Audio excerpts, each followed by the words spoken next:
அப்பல மாமா right leg எடுத்து வச்சுவாங்க. அப்பல இதுதான் நம்ம பேலஸ். எப்படி பிடிச்சிருக்கா?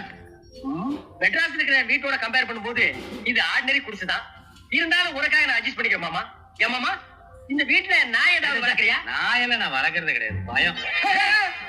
டிரைவர் என்ன பயம்? மாப்பிள்ளை பார்த்து ஷாக் ஆயிட்ட? யாரு இது? உங்க மாப்பிள்ளையா? ஏன் நான் மாப்பிள்ளை இருக்கக்கூடாதா? ஓஹோ அப்படி போதாகவே இல்ல. மாப்பிள்ளைக்கு உண்டான எந்த லட்சணமும் எங்கேயுமே காணுமேன்னு பார்த்தேன்.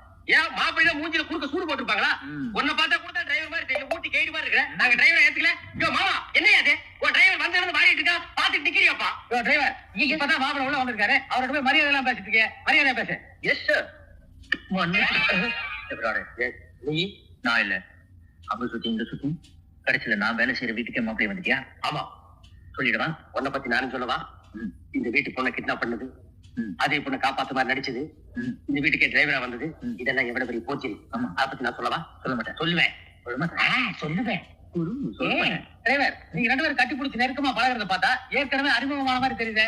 மாப்பிள்ளை தெரியுமா உனக்கு? ஐயோ இவரு ரொம்ப பாப்புலர், எத்தனையோ ஸ்டேஷன் போயிட்டு வந்திருக்காரு. நானே சொல்லிடுறேன் மாமா, எனக்குள்ள பேட் ஹாபிட் என்னன்னா யார முதல்ல பார்த்தாலும் கப்புனு கட்டி பிடிச்சி பழகிடுவேன். டிரைவர் யாரு யாரு? நீ போய் ரூம் அரேஞ்ச் பண்ணு. மாமா போய் சொல்லுங்க மாமாப்பா. எஸ் சார் வச்சிருக்கேன்.